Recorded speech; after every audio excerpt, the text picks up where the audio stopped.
सर्व सुखाय पार्टी के राष्ट्रीय अध्यक्ष आज मैनपुरी पहुंचे। मैनपुरी पहुंचने के बाद कार्यकर्ताओं द्वारा उनका भव्य स्वागत किया गया है। शिव प्रताप सिंह यादव ने स्वागत करते कार्यकर्ताओं को धन्यवाद कहा तो आगामी लोकसभा चुनाव में अपने पार्टी की ओर से प्रत्याशी उतार कर लोगों को एक नई पहचान और लोगों को, हर गरीब को न्याय दिलाने की बात कही है। उन्होंने कहा है कि जिले के स्तर की कार्यकारिणी आज उनके द्वारा गठित कर दी गई है, जिसके बाद जिला अध्यक्ष सत्येंद्र सिंह यादव को नियुक्त किया गया है, जिसके बाद वह घर घर जाकर इस पार्टी की योजनाओं का गुणगान करेंगे और आगामी लोकसभा चुनाव में अच्छा प्रदर्शन करने की बात कही है। तो कहीं जिला अध्यक्ष सत्येंद्र यादव ने क्या कहा और राष्ट्रीय अध्यक्ष ने क्या क्या सुनिए। मेरा सत्येंद्र यादव नाम है। किस पार्टी से आप जिला अध्यक्ष हैं? मैं जिला अध्यक्ष सर्वजन सुखाय पार्टी मैनपुरी। आज एक बैठक का आयोजन किया गया, क्या बैठक थी? आज हमारी जिले की कार्यकारिणी की बैठक थी, उसमें हमने राष्ट्रीय अध्यक्ष को बुलाया था और सभी कार्यकर्ताओं को उन्होंने हमारे राष्ट्रीय अध्यक्ष ने संबोधित किया और दिशा निर्देश दिए और लोकसभा चुनाव के लिए हम लोगों ने अपनी रणनीति पर विचार किया। आने वाले लोकसभा चुनाव में हम अपना प्रत्याशी उतार रहे हैं मैनपुरी में और मजबूती के साथ चुनाव लड़ेंगे और डोर टू डोर कैंपेनिंग का भी हम लोगों ने विचार किया है कि door to door campaigning next month से चालू कर देंगे। क्या कार्यक्रम था और क्या कार्यक्रम किस तरीके की रणनीति रही इस कार्यक्रम? आज हमारी सर्वजन सुखाय पार्टी की जिले की कार्यकारिणी, विधानसभा कार्यकारिणी और ब्लॉक की कार्यकारिणी के जितने भी कार्यकर्ता थे उनकी सभी लोगों की आज कार्यकर्ता बैठक थी आगे की लोकसभा चुनाव की रणनीति पर चर्चा करने के लिए और 24 दिसंबर को इटावा में एक महारैली है उसकी तैयारी करने के लिए आज की बैठक आयोजित की गई थी। क्या लगता है एक जाति एक विशेष को पार्टी, एक ही पार्टी को आदमी रो ले जाता है, लास्ट में कुछ नहीं मिलता है समाज को? मतलब आप अभी कह रहे थे खुशी और कमरिया को एकजुट करके आप संगठन जो आप कार्यक्रम आयोजित कर रहे हैं आगामी दिसंबर में, क्या कहना चाहेंगे? एक मंथ से किस तरीके की ताकत दिखेगा लोकसभा में 2024 में? नहीं, जो रैली आयोजित करेंगे वो रैली होगी आरक्षण बचाओ और आरक्षण बढ़ाओ रैली। उस रैली का टाइटल होगा आरक्षण बचाओ आरक्षण बढ़ाओ। यहाँ तो अपने समाज के लोग थे इसलिए उस प्रकार की थोड़ी सामाजिक चर्चा भी हो गई थी।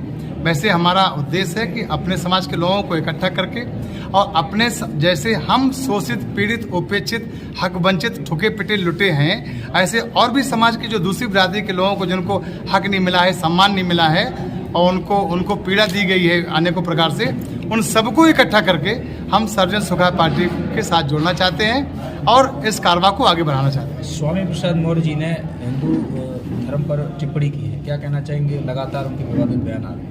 मैं सनातनी हूँ, कट्टर सनातनी हूँ, सनातन का सम्मान करता हूँ, सनातन में रह करके सनातन की जो कमियां होंगी उनका मैं विरोध करूँगा और उचित मंच पर करूँगा।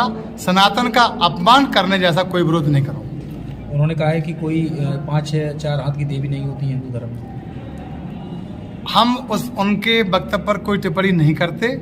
मैं पहले कह चुका हूँ कि मैं सनातन धर्म का अनुयायी हूँ और सनातन का पालन करता हूँ, उसका सम्मान करता हूँ। क्या लगता है 2024 में अखिलेश यादव भी अपनी पार्टी को आगे बढ़ा रहे हैं, एक आप भी बढ़ाएंगे, क्या कहेंगे? सब लोग अपनी केवल अखिलेश जी थोड़ी, कांग्रेस भी बढ़ा रही है अपनी पार्टी, भाजपा भी बढ़ा रही है अपनी पार्टी, बसपा बढ़ा रही है अपनी पार्टी, सर्वजन सुखाय पार्टी भी अपनी पार्टी बढ़ा रही है। सब लोग अपना अपना प्रयास कर रहे हैं, परिणाम जनता के हाथों में है। आपकी पार्टी बनाने का उद्देश्य क्या है?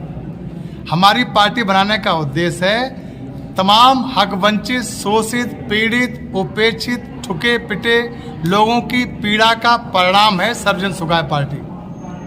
अभी तक अन्य पार्टियों ने न्याय नहीं दिला पाई इनको? नहीं, जब मैंने ये देखना कि जो वर्तमान सरकार है, महंगाई भी है, बेरोजगारी भी है और शिक्षा का भी प्रभाव है और रोजगार तो मिलने के लिए दूर तक कोई दिख नहीं रहा किसी तरीके का। अगर आपकी पार्टी की जो लोकसभा में सीटें निकलती हैं तो क्या आप किस तरीके से पेश करेंगे दिल्ली यूपी की? नहीं, निश्चित रूप से यदि हमारी पार्टी सीटों पर सम्मानजनक स्थान पाती है तो हम निश्चित रूप से बैकवर्ड के हित के लिए, SC/ST के हित के लिए और माइनॉरिटी के हक के लिए और जो लोग भी उपेक्षित और शोषित और पीड़ित हैं उन सब के हित के लिए हम लड़ाई लड़ेंगे। युवाओं के लिए क्या करेंगे? यूपी में कोई युवाओं के लिए बिल्कुल नहीं सोच रहा है, कोई पार्टी रही हो या ना रही हो सब। युवाओं को वास्तव में आप सही कह रहे हैं कि युवाओं को केवल ठगा गया है, हर पार्टी ने ठगा है। किसी ने बेरोजगार भत्ता देने का लालच देकर ठगा है और किसी ने लोगों को रोजगार देने का लालच देकर 2 करोड़ रोजगार हम हर वर्ष देंगे, ये लालच देकर ठगा है। और निश्चित रूप से बैकवर्ड को सभी लोगों ने ठगा ही है। और जहाँ से बैकवर्ड निकला था अपमानित होकर के, उपेक्षित होकर के, और फिर जहाँ पर बैकवर्ड चला गया वहाँ पर भी उसका सम्मान नहीं हुआ है। इसलिए बैकवर्ड आज सड़कों पर है, ठगा महसूस कर रहा है।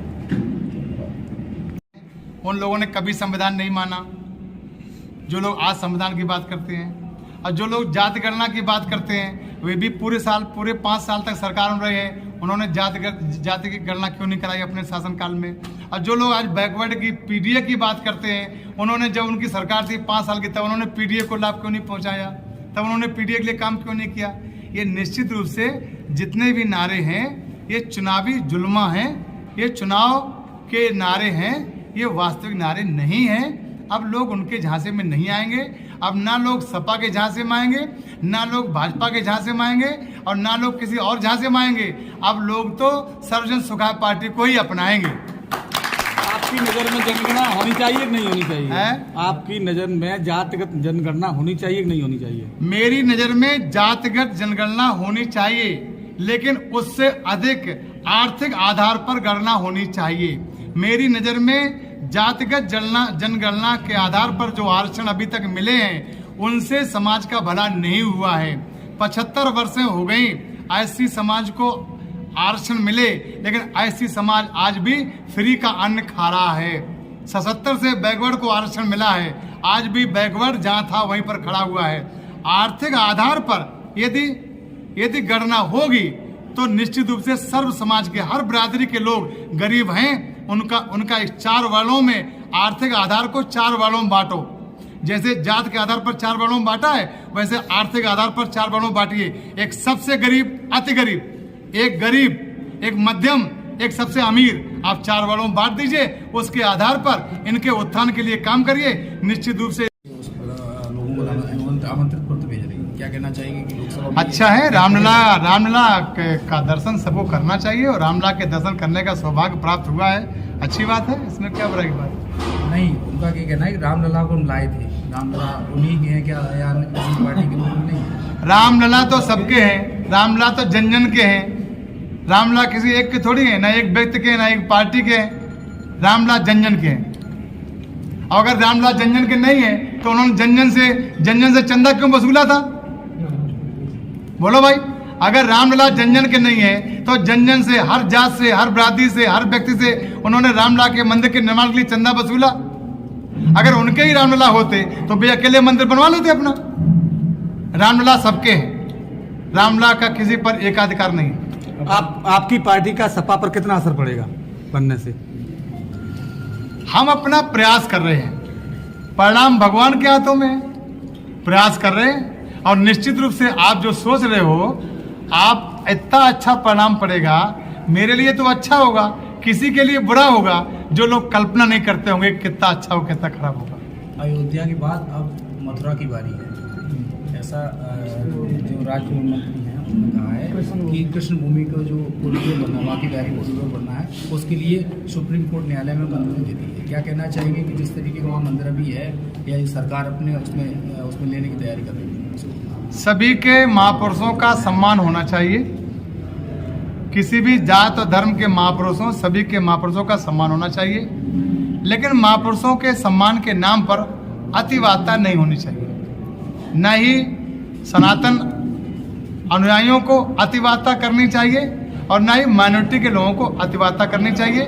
डॉक्टर भीमराव अंबेडकर जी ने equality, liberty and fraternity, equality, liberty and fraternity 3 बातों पर ध्यान दिया है। समानता, बंधुत्व और भाईचारा, ये अंबेडकर जी ने हमारे संविधान में निहित किया। हमें इसके आधार पर इस देश में रहने का प्रयास करना चाहिए।